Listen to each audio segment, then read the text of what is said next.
Hello everyone, welcome to the course Data Structures. This is Thulasi Chitra, Associate Professor, Department of CSIT, MLR Institute of Technology. Let us discuss today's overview of the course, the circular linked list and its operations.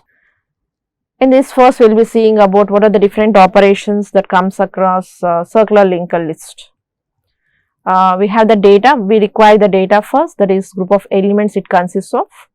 And the different operations where you could perform is creation, then followed by insertion. Again we have 4 different insertion operations that can be performed, and deletion also we can perform deletion on 3 different operations, and displaying or traversing through the list, and at last we will be displaying based on the key value also. Okay, these are the different operations where you could perform on circular linked list, that may be of single or double.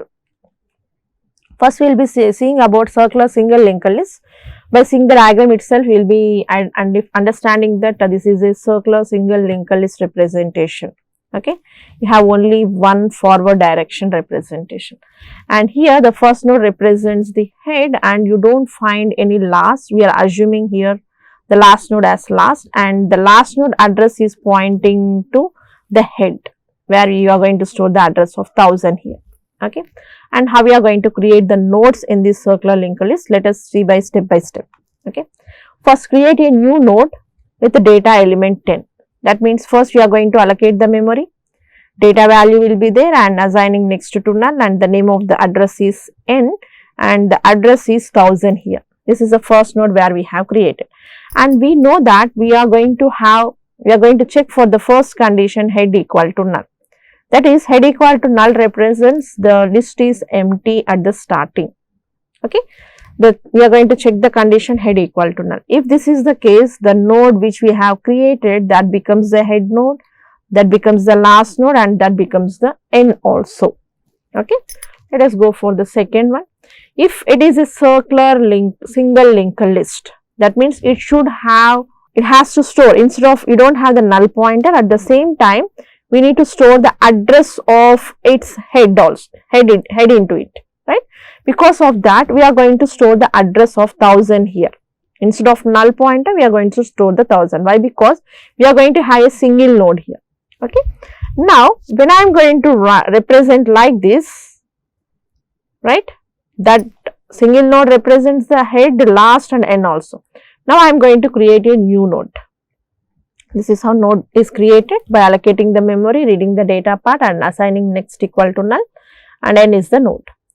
Now, I need to make the connection from the node which I have created already and the current node. Now, make the connection as the single linked list. How we are going to do? Right, this is a link where we are going to establish, that is, by using last node we are going to make the connection, that is, last arrow next equal to n.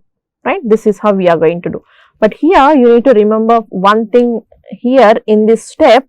Here last arrow next equal to, when I am connecting 1000 means last arrow next equal to head itself. This is the new step which we need to add in the circular linked list, single linked list. Next, this is how we have made the connection. This is the connection first we have made. Now we need to make this as the last node. So we don't have any null pointers in the circular single linked list. Because of that, we need to store the address of head here. That means what we need to store? We need to store the 1000 address here. Now see the steps how we are going to write. This connection is making last arrow next equal to n. This is one step. Last arrow next equal to n. This is one step. And we are storing the address of head into this location, so that we are going to write last arrow next equal to head dot. Let us see the code how we are going to write it for creating a circular single linked list, right? Here we are going to allocate the memory by using malloc function, reading the data value, and the next will be assigned to null. And first condition we are going to check is head equal to null. In this case, we need to assign head and last equal to null. At the same time, we are going to make the connection like this. We are going to form a loop like this, right? So that we are going to store the address of 1000 into this location. In that case, we are going to write last arrow next equal to head. Okay. Next, I have created another node, right? I am going to call the same function, creating the another node. In that case, what happens? The same thing will be executed, and in this case head is not null. Now it will be going for making the connection from last arrow next equal to n and last equal to n. These two steps will be executed, and at the same time we are going to remove this connection, making the connection from here, storing the address of head into this location. Okay, that's why instead of writing them separately here and here, again I am representing at the end. If you want, if you wish to write here itself, we can write, but the number of statements are repeating. To avoid it, we can write it at the last. This is for creation. And to traverse through the list, if I am going to traverse through the list as we have done in the single linked list and double linked list, that logic won't work. Why? See, because I am going to assign my temp to the head location. If I am trying to, you don't have a null pointer here, and if I am trying to print all the elements, the first condition itself, it will be checking that temp not equal to the head. We don't have null pointer, right? We need to check with the head itself, right? That's why here this condition, this logic won't work. That's why we need to go for another looping statements called do while loop we need to use. Instead of while loop, here we are going for the do while loop. Now, first we are going to check temp equal to head, temp not equal to head, right? Temp not equal to head, first this condition won't be checked. First it will be entering into the loop for printing the value of temp arrow data, and then temp will be moving to the next location. Temp will be moving to the next location, that is temp equal to temp arrow next. Okay. And then we are going to check for the condition while temp not equal to head. This is the condition where we are going to verify. Okay. Now let us check how this is going to work. Temp arrow data will be printed. First 10 value will be printed.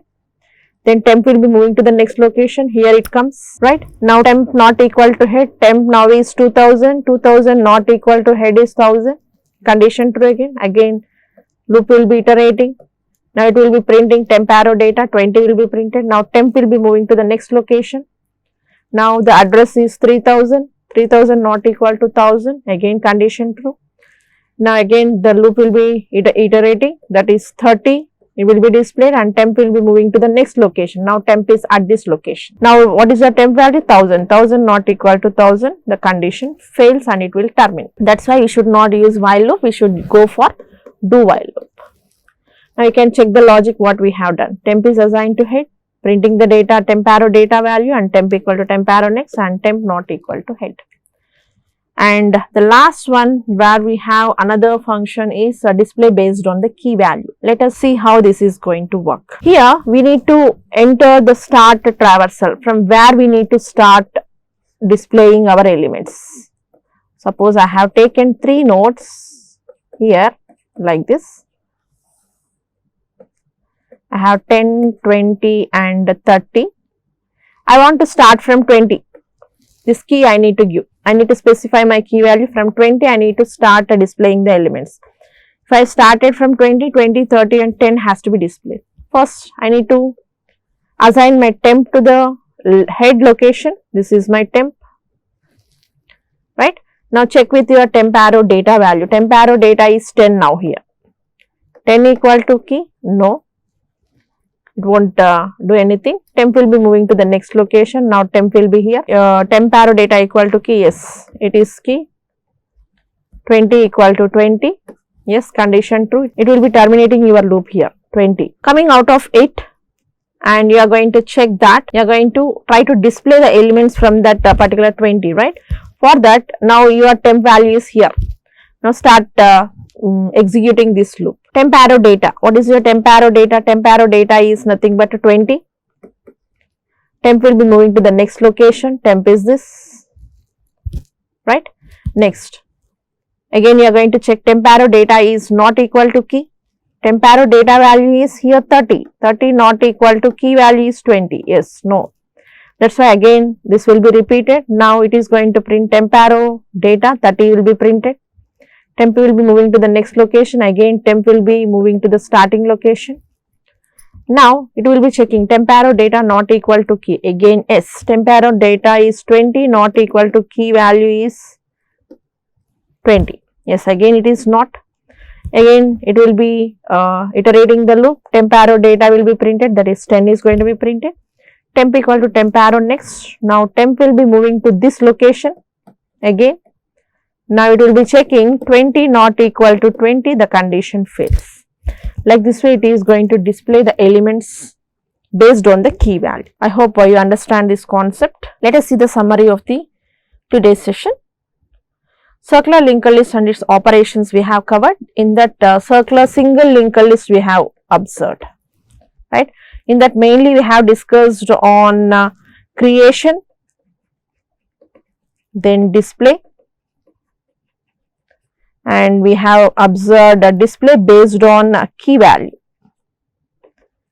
Display based on key value we have discussed. I hope you are clear with the session. Okay. Thank you.